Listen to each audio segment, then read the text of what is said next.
3일 동안 잘 지내셨지요? 자, 우리 앞뒤적으로 인사하도록 하겠습니다. 참 잘 오셨습니다.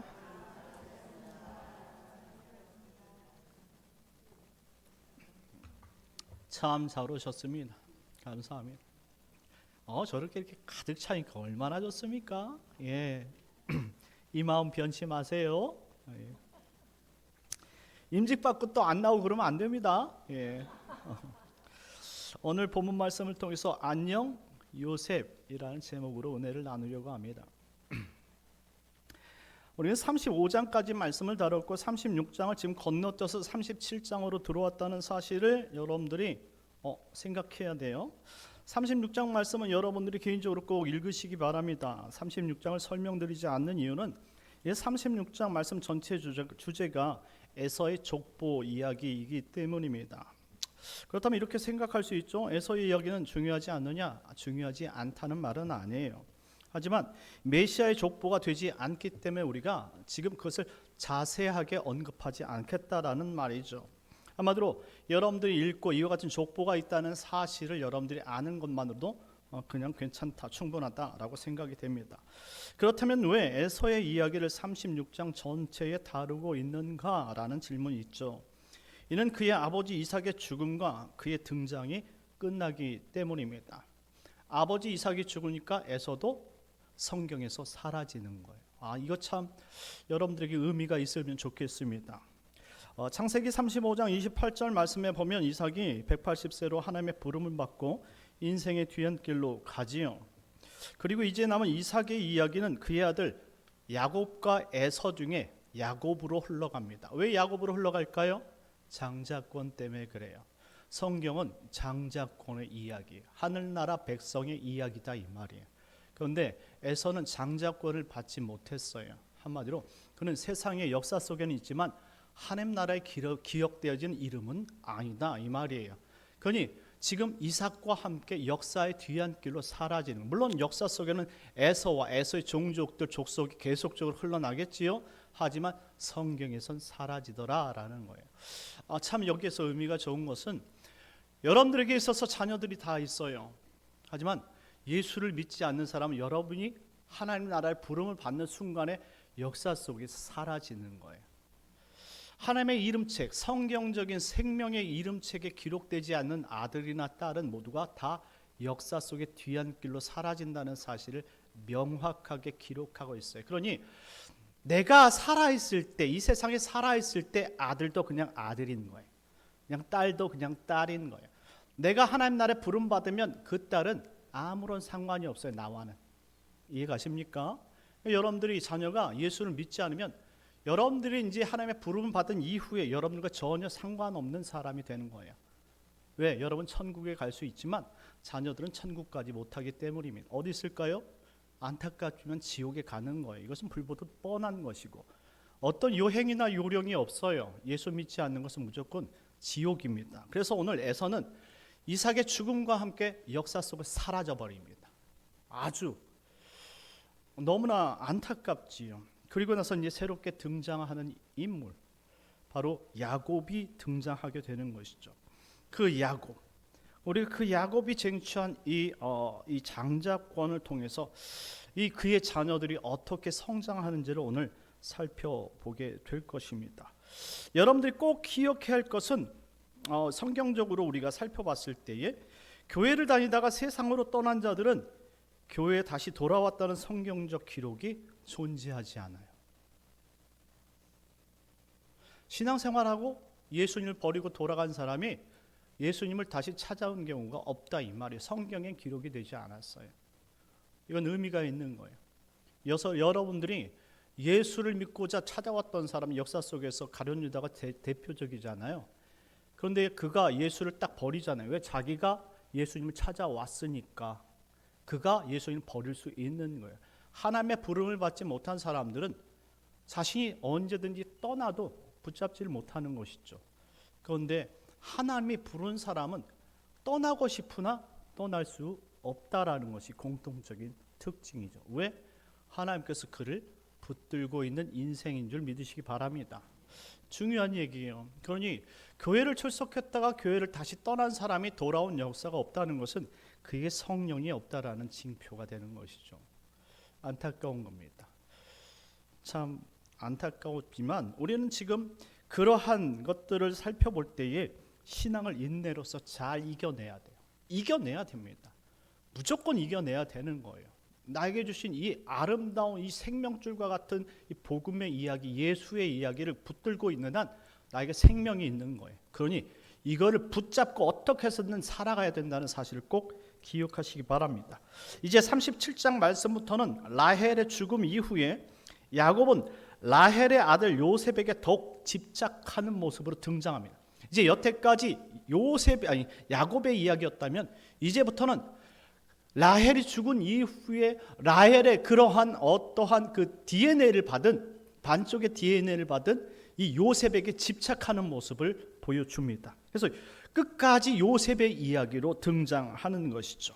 그래서 오늘 우리가 이 안녕 요셉이라고 제목을 한 것은 이와 같은 사랑을 받았던 요셉, 한마디로 야곱이 그렇게 사랑했던 그 요셉이 어떠한 인물인지 보고 싶었기 때문이에요. 이제 요셉이 등장했기 때문에 야곱도 이제 자신의 인생의 뒤안길로 들어가려고 준비하는 것이죠. 이제 요셉의 시대가 되었다라는 말입니다. 특별히 오늘 본문에는 요셉 인생의 초기 부분을 이야기해주고 있습니다. 1절 2절 말씀 나같이 읽겠습니다. 1절 2절 시작. 야곱이 가나안 땅 곧 그의 아버지가 거류하던 땅에 거주하였으니 야곱의 족보는 이러하니라. 요셉이 17세의 소년으로서 그의 형들과 함께 양을 칠 때에 그의 아버지의 아내들 비라와 실바의 아내들과 더불어 함께 있었더니 그가 그들의 잘못을 아버지에게 말하더라. 아멘. 이 요셉의 이 초기 인생은 17세다라고 말하고 있습니다. 17세. 지금 율법을 가진 이스라엘 사람들은 13세부터 성년식을 거하기 때문에 성년 취급을 받는데 율법 이전의 사람이니까 정확하게 성년이라고 말하기는 조금 애매합니다. 한마디로 청소년 시대의 청년이다라고 말했으면 좋겠어요. 생각도 청소년 시대에 그냥 딱 청년에 불과한 생각을 하고 있다는 것을 알 수 있습니다. 요셉이 자신의 형들과 양을 치고 있을 때에 요셉은 그들의 형들, 특별히 오늘 빌하와 실바의 아들들이라고 말합니다. 공통점은 라헬과 레아의 첩의 자식들이라는 것을 알 수 있죠. 이 요셉은 이 자신의 아버지 야곱에게 이들의 잘못을 얘기했다라고 이야기합니다. 생각해 보면 왜 이 빌하와 실바의 자녀들이 이 많은 욕을 하고 불평불만을 하겠습니까? 생각해 보면 답은 딱 정해져 있어요. 이 본처인 레아의 아들들도 아버지에 대한 불만이 있어서 큰 장자 르우벤도 아버지를 대항해서 나쁜 짓을 했잖아요. 그런데 나머지 아들들은 어떻게 했냐고요. 이 아버지 일방적인 이 짝사랑, 그냥 일방적인 편에 의해 하는 이 사랑을 보면 그냥 자녀들이 그냥 싫은 거예요. 아버지는 우리 아버지가 아니라 요셉의 아버지인 것이죠. 요셉의 아버지. 저희 아버지가 저희 형님 결혼했을 때 첫 조카가 딸이에요. 그런데 기쁨이거든요, 이름이. 근데 그 딸을 너무나 첫 자식이다 보니까 너무나 사랑한 거예요. 다음 둘째 아들 서현이가 태어났는데 아들은 안 보이고 오직 기쁨이만 보이는 거예요. 그러니까 이 아버지가 오면 할아버지죠. 할아버지가 오면 이 둘째 아들은 할아버지가 온 것에 대해서 신경 쓰지도 않아요. 어차피 나는 취급도 못 받을 거니까 그냥 오면은 그냥 첫째만 붙들고 기쁨아 해가지고 자 먹을 거 사러 먹어. 자 저기 할아버지가 아이스크림 사줄까 데리고 나가버려. 둘째는 안 데려가. 첫째는 데려가. 그럼 매번 수년 동안. 그리고 이제 저희가 이제 둘째고 제 동생이 이제 셋째잖아요. 셋째가 다음에 결혼했어요. 전 결혼을 못했어요. 우리 사모 만나려고. 그래서 오래 기다렸어요 저는. 그래서 근데 이 셋째가 일찍 결혼을 했어요. 결혼했는데 일찍 아이를 낳았죠. 역시 그 셋째의 자녀들 역시 쳐다보지도 않아요. 오직 첫째 아들, 장남의 첫째 딸 기쁨이만 그렇게 기쁨아 그래 아이들이 있어요. 이제 손주들이 생겼어요. 다 필요 없어요. 기쁨아 우리 아이스크림 먹으러 가자. 그러니 애들이 어떻게 생각하냐면 기쁨이 할아버지라고 생각합니다. 그랬어요. 지금까지도 기쁨이 할아버지예요. 그냥 한 번 어떻게 그렇게 사랑을 할 수 있을까 생각이 됩니다. 할아버지들, 할머니들, 그렇게 사랑 그렇게 되는 겁니까? 그냥 첫사랑만 그냥 너무 좋은 거예요.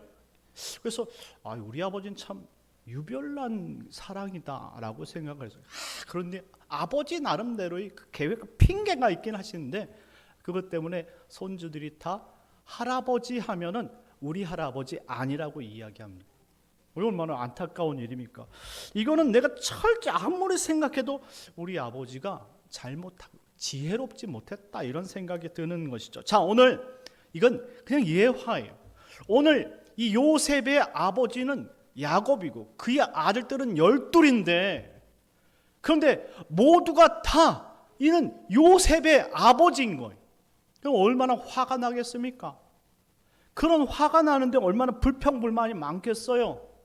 근데 그런 불평불만들을 이 형들의 이야기를 듣고 와서 아버지께 고자질하고 있어요. 17살짜리가요. 그런데 형제들이 많으면 절대로 고자질 못해요.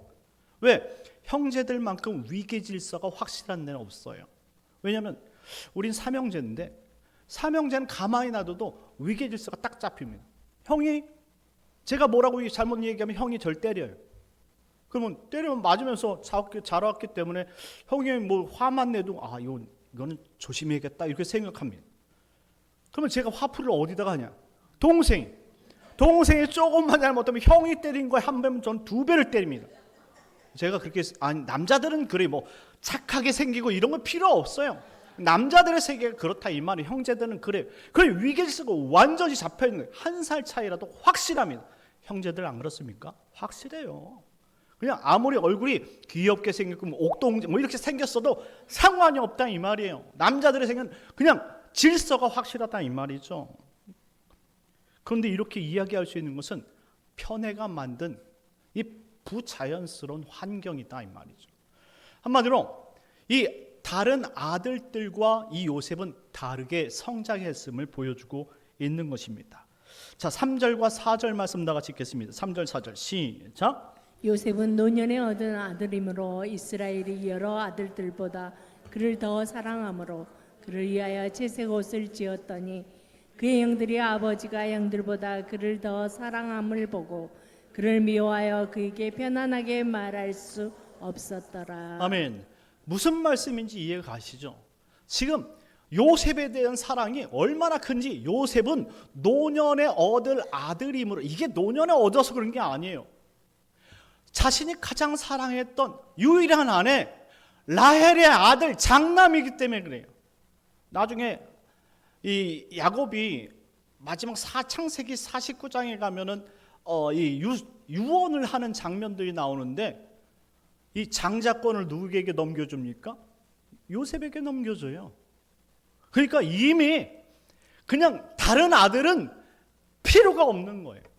그냥 요셉만 보고 자랐다 이 말입니다. 그래서 저렇게 기록했잖아요. 이스라엘 야곱입니다. 야곱이 여러 아들들보다 그를 더 사랑해서 그를 위해 채색 옷을 입혔대요. 그리고 형제들이 뭐랍니까? 아버지가 형들보다 그를 더 완전 사랑한다는 사실을 알고 있었기 때문에 그에게 무엇 하나 편하게 말해본 적이 없다 이 말이에요. 이걸 이해하셔야 돼요. 이 부모님이 자녀를 어떻게 키워야 되느냐? 하나에만 편애하게 되어지면 걔는 기득권을 얻게 되어지고 나머지 사람은 죽는 거예요. 그러니까 이와 같이 비정상적인 형제 관계가 지금 요셉으로 말미암아 다른 형제들이 다 속에 답답한 것이죠. 그냥 꼴보기 싫은 거예요. 그런데 표현할 수 없어요. 왜? 아버지 야곱이 건재하기 때문이라는 것이죠. 특별히 3절 말씀에 보면 노년에 얻은 아들이라 요셉에게 채색 옷을 입혔다라고 말합니다. 이 채색 옷 케토네트 파심이라는 나라예요. 케토네트 파심이라는 단어인데 이건요 우리가 알고 있는 색동 저고리처럼 색깔 있는 옷을 표현한 단어는 아니에요. 그 당시 이 색깔을 입힌다는 것은 상상도 할 수 없었던 시대이기 때문에 로마 시대에서도 이 염색이 발달되지 않아서 조개 껍질을 짓눌겨서 염색을 해가지고 나타난 것이 보라색, 빨간색 계통이에요. 그래서 색깔을 입혔다고 해서 이것은 고위층 계급만 입도록 했던 옷들이에요. 그럼 지금 이 시대는 색동 옷이 존재하지 않는 것이죠. 이것은 그래서 이 케토네트 파심이라는 단어는 무엇이냐? 이 케토네트하고 파심이 달라요. 케토네트는 노동자들이 작업을 편하게 하도록 제작된 상의, 칠부 옷이에요. 칠부 옷. 상의가 이렇게 길면 옷 일하기가 어렵잖아요. 그러니 잘라서 내서 간편하게 해서 움직이기 편하게 만든 옷이에요. 한마디로 작업하기 편하게 만든 것이에요. 그리고 파심이라는 단어가 손과 발의 바닥을 뜻하는 단어예요. 한마디로 케토네트 파심은 손을 덮고 발 덮는 그런 긴 외투를 말해요. 그러면 이 사람들은 누구냐? 이 옷을 입는 사람들은 관리자들만 입는 것이죠. 애초부터 일하기 위해 만들어진 옷이 아니라는 거예요. 관리하기 위해서, 감독하기 위해서 만들어진 옷이 케토네트 파심이에요. 그런데 다른 아들들은 다 케토네트를 입었는데 지금 요셉만큼은 파심을 입었다 이 말이에요. 무슨 말입니까? 형들은 다 작업장에 보내고 아들은 관리자로 보냈다라는 말이에요. 그러니 얼마나 꼴보기가 싫겠느냐 이 말이죠. 그러니 눈엣 가시가 된 거예요. 모든 11명, 요셉을 제외하면 11명이지만 요셉의 동생 베냐민이 있으니까 베냐민은 상관이 없어요. 같은 형제니까. 그런데 위에 10형제들은 다 이 요셉이 싫은 거예요. 그냥 보기만 하면 뒤통수를 쳐주고 싶고 때려주고 싶고 그냥 우리가 그냥 말하고 싶으면 그냥 이불을 딱 덮어놓은 다음에 때려주고 싶은 사람이 바로 요셉이라는 말이죠. 누가 봐도 이거는 아닌데, 누가 봐도 이것은 편애인데, 누가 봐도 이것은 잘못된 사랑인데 야곱은 모르고 있더라 이 말이에요. 그러니까 자신의 아내 잃어버린 그런 안타까움과 사랑과 외로움을 이 요셉에게 쏟아붓고 있었다라는 거예요. 그런데 이것이 기형적으로 지금 형태가 이루어지다 보니까 결국 형들과의 차별이 일어났던 것이죠. 한마디로 형제들이 요셉과 위화감을 가질 수밖에 없었던 것입니다. 이전 차별을 받았던 나머지 10명의 형제들은 요셉을 절대 좋아할 수 없습니다. 그런 형제들 가운데 왕따가 바로 요셉이에요. 요셉만 오면 하던 얘기도 그만. 왜? 그 얘기 고자질할까 봐 하지 않았던 것이죠. 자, 그랬던 요셉이 하루는 꿈을 꿨어요. 기분 나쁜 꿈이죠. 자기는 기분이 좋은데 남들은 좋으면 완전히 때려주고 싶은 꿈을 꿉니다. 5절에서 8절까지 말씀인데요. 다 같이 한번 읽겠습니다. 5절에서 8절 시작. 요셉이 꿈을 꾸고 자기 형들에게 말하매 그들이 그를 더욱 미워하였더라.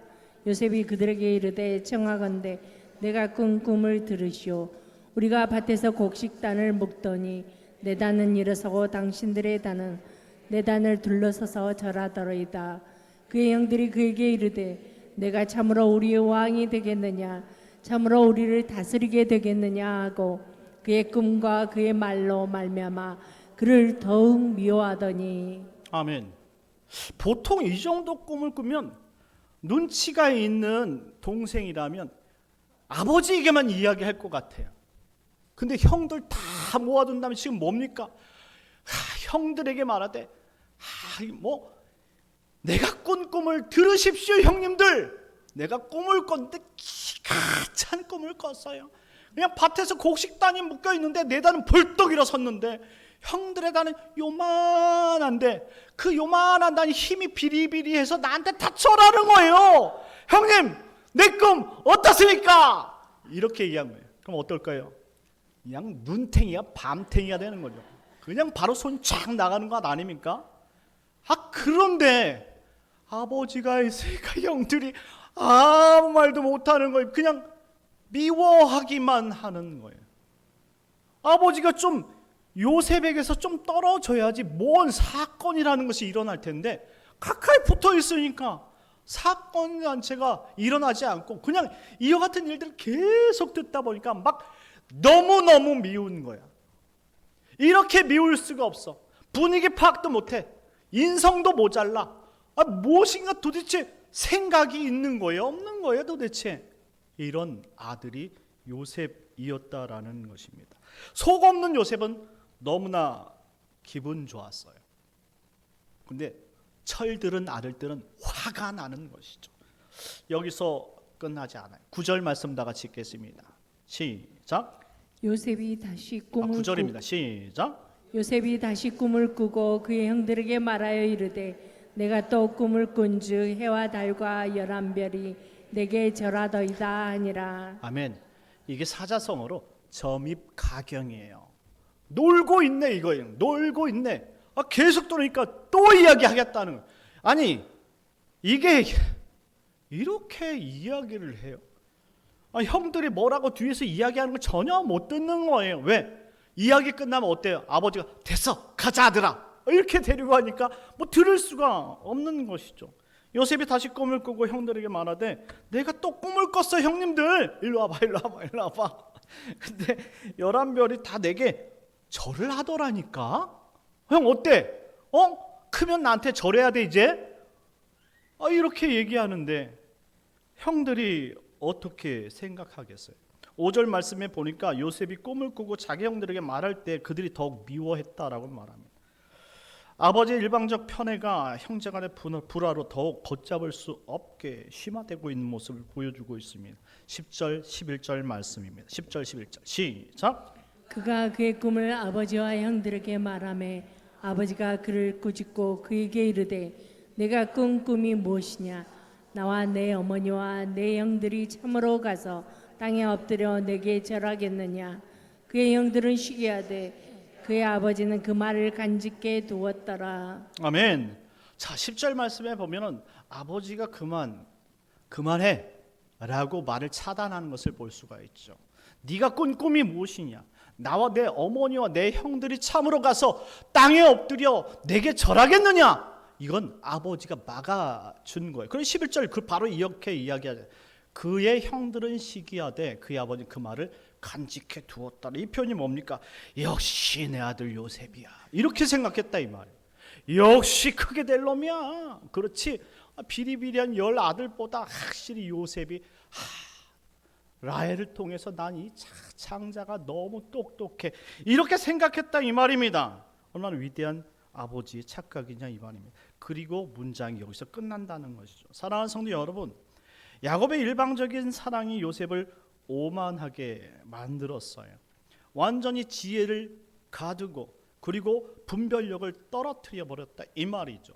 요셉의 초기가 이와 같은 거예요. 그래서 이제 37장에 넘어가면서 요셉의 이제 과도기가 들어오는 것이죠. 이 과도기가 상당히 길어요. 왜냐하면 요셉이 총리에 오르기까지 매우 험난한 시간을 보내게 됩니다. 자, 여기서 우리는 알 수 있는 것, 하나님께서 택한 사람 반드시 광야를 경험한다는 거예요. 광야가 없으면 하나님의 백성이 절대 아닙니다. 어떻게 내가 죄에 있다는 사실을 부인하면서 하나님을 나의 아버지라고 부를 수 있습니까? 모두가 다 자신의 의로 가득 차서 다 잘난 척, 잘난 맛에 살겠지만 광야를 경험할 때 비로소 주님이 보이는 것이죠. 지금은 너무나 요셉이 잘났어요. 그래서 자기밖에 보이지 않아요. 지금 야곱의 그늘에 가려서 무엇이든지 다 할 수 있다고 믿고 있는 그때였어요. 그런데 그가 마지막 벽에 부딪히는 것이죠. 하나님은 계획이 다 있다 이 말이에요. 그러니 성도는 예수를 믿다가 벽에 부딪힌다고 해서 그것이 끝은 아니라는 거예요. 성도는 다 어려움을 겪습니다. 광야를 건널 때 힘이 들지 않는 사람이 어디 있겠습니까? 이스라엘이 40년이란 광야를 건널 때 매 순간이 어렵고 힘들었어요. 예수를 믿는 것은 결코 쉬운 일이 아니에요. 하지만 40년, 한마디로 인생을 다 걷고 나니까 행복이 찾아오더라라는 것입니다. 그때를 기다리는 것이 신앙생활이고 분별력이 지혜입니다. 그러니 우리는 성령을 통해서 이제 분별력을 가지고 우리 신앙을 부여잡고 나가는 인내가 필요한 줄 믿으시기 바랍니다. 이번에 선출되어지는 우리 피태 간수 집사님과 권사님들, 인내가 필요해요. 우리 신앙은 지금 이와 같은 신앙에서 끝날 사람이 아니에요. 하나님은 여러분들 더 다듬고 동글동글해서 여러분을 하나님께서 더 귀한 인재로 사용하기를 원하시는 것이죠. 예전에 집사님일 때 했을 때 그냥 집사님 정도의 생각밖에 할 수 없었을 거예요. 하지만 이제 안수 집사님이 되고 권사님이 되어지면 그것보다 더 폭넓은 생각을 하도록 하나님이 요구하신다는 것을 꼭 기억했으면 좋겠습니다. 그래서 예배에 빠지 마시고, 여러분들 우리 선출 끝나니까 새벽 예배 이제 안 나오시더라고요. 섭섭해요. 나는 그렇게 이해해요. 새벽 예배가 너무 힘드니까. 근데 하나님이 섭섭해할 수도 있잖아요. 그러니까 여러분들 믿음을 가지고 인내하시고, 힘들어도 우리가 임직받는 그날까지 정말 아름답게 하나님께서 주신 영광의 직분을 받을 수 있도록 인내하는 우리 성도님들 되시길 예수님의 이름으로 축원합니다. 우리 다 같이 기도합시다. 기도하실 때 하나님, 주님 부르시는 그 날까지 인내하면서 온전한 신앙생활을 하게 하시고 신앙의 성숙을 이룰 수 있도록 은총을 허락하여 주옵소서. 나머지 3일도 하나님 믿음 붙들고 살게 해 주옵소서. 우리 다 같이 주여 먼저 기도하겠습니다. 주여, 하나님 아버지, 우리에게 은혜를 조금 더 주시옵소서. 그리하여 하나님 더 주님을 사랑하게 하여 주시옵시고 주님을 아버지 많이 배워갈 수 있는 아버지 힘을 갖게 하여 주시옵소서. 연약하여서 주님을 더 사랑하는 방법을 모르고 있사오니 하나님 요셉처럼, 거듭나지 못한 요셉처럼 하나님 우리가 누구에게 상처를 주는 사람이 아니라 오히려 거듭나서 이제 하나님 아버지 은혜를 알고 하나님 남들에게 하나님 아버지 위로와 남들에게 아버지 정말로 귀한 것들을 나눠줄 수 있는 아버지 거듭난 요셉과 같은 인물이 되게 하여 주시옵소서. 그래서 하나님 지금보다 나중에 더 행복하게 하시고 지금보다 나중에 더 하나님의 칭찬받는 귀한 일꾼으로 평가되어지게 하여 주시옵소서. 나머지 3일도 하나님 저희를 붙들어 주시옵시고 특별히 70주년 우리 일꾼들 선출했사오니 믿음의 믿음을 더해 주시옵소서. 용기를 주시옵소서.